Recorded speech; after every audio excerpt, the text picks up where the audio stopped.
short intermission. What grown man with a gun that followed this kid, not afraid of him at all, knew he was how old he was. He apologized, talking about, I didn't know he was that old. I thought he was a little younger than me. Well, why in the hell did you tell on the officers on the phone on the 911 call that he was a black male in his late teens? You're a fucking compulsive liar, homeboy. You're a compulsive liar. Now, let me get my little 99. You know what? Let me put this out. This nigga talk. I put it out just like that. Now, like I said, he had that gun out the whole damn time. And that's why I believe that was Travon on that 911 call screaming for him. Because he had the gun out. I know he had the gun out. As soon as he got hit, the first thing come to his mind, gun.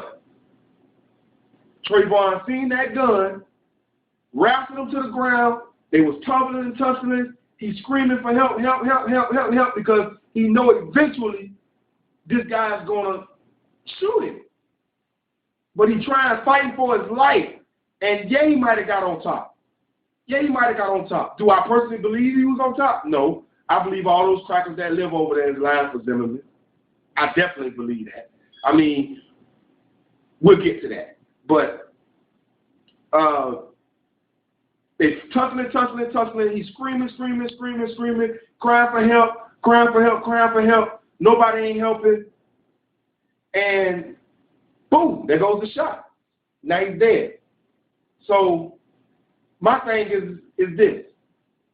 I'm going to give you two different scenarios. If Travon got on top, which I personally don't believe, if he did, toodles to you, man. I mean, good job. I wish you could have stayed on top and eventually got the gun from him and shot him.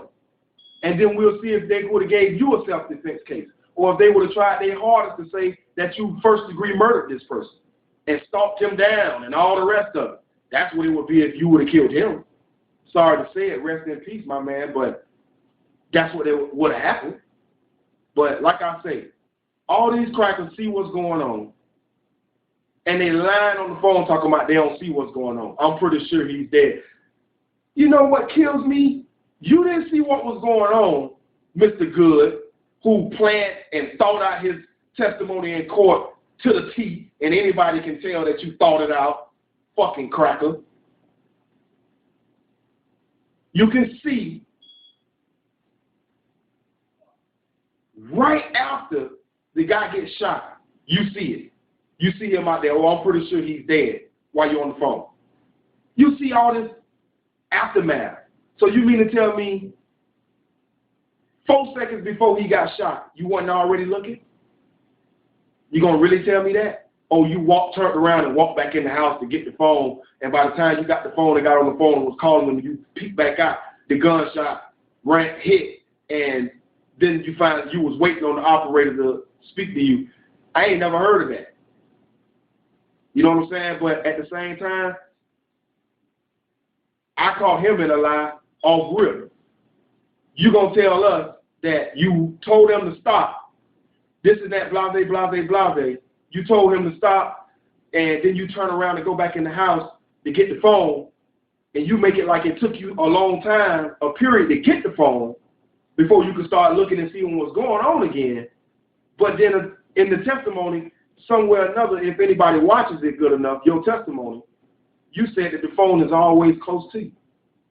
So you could have reached, I know how nosy you crackers are. You would have reached there and grabbed the phone while you were still watching.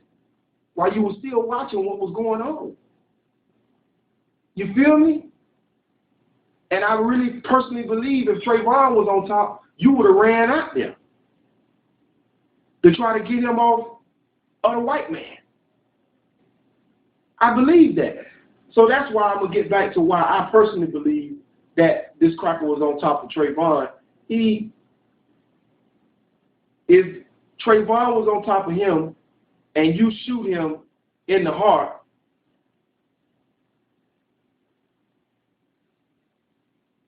wouldn't you have gotten blood on you somewhere all over your clothes? Like, wouldn't there have been blood leaking on you? Because, I mean, instantly when you shoot somebody in the heart or anywhere, for that saying, they start bleeding. So, wouldn't all his blood been all over you and all over your clothing? It wasn't. So don't that tell people that he wasn't on top? And then you try to tell everybody, oh, you spread his arms out. No, bitch. You turned his body over. That's what you did to make it seem like he was on top. You turned his body over. But I don't understand why nobody ain't say, well, if he was on top and you shot him, why wasn't there any blood of his all over you? All over your body. Because the first thing he's going to do is fall down, and before he even fall down on you, he's bleeding. Now you got to try to get him off of you, so why it ain't blood all over you? I don't understand that part. I don't understand that part. And what else I don't understand is this here. The cracker good say that Travon was in an MMA straddling position for the ground and pound. Okay, so we know that is the best position to be in other than on the bottom, but sometimes people on the bottom can get the best of you. But it's a good 75%, 80% chance that the man on top is in the best position, right?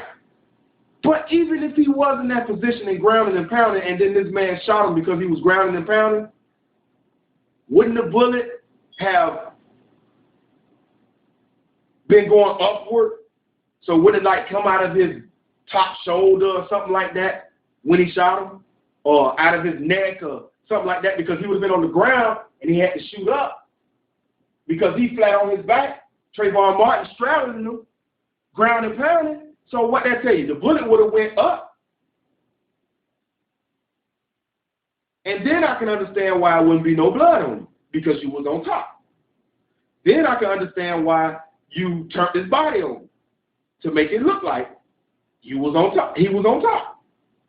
I mean, you just got to break it down. The prosecution did try, but I just felt like as long as they had to prepare for this case, that lawyer, Omari or whatever the hell his name is, that crocodile, he was on his game.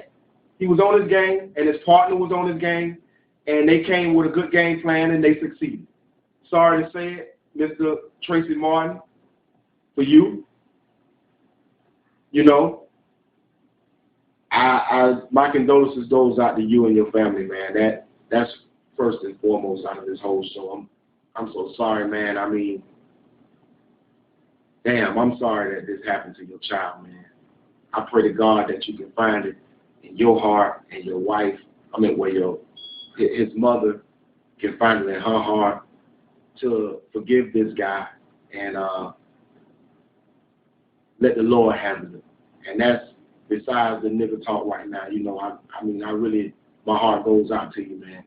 And I pray that you can, like I say, learn to live with this. And you know, I know it's hard to forget, but at least forgive and move on with your life. And I know that's hard. I got a junior too, you know. I got 3 boys, so it's man, my heart goes out to you, man. But like I say, all these crackers got in on this shit and started going, trying to make sure that Zimmerman got off this case. And I mean, it's only right to say that. I mean, where the hell this lady with this lock come up with?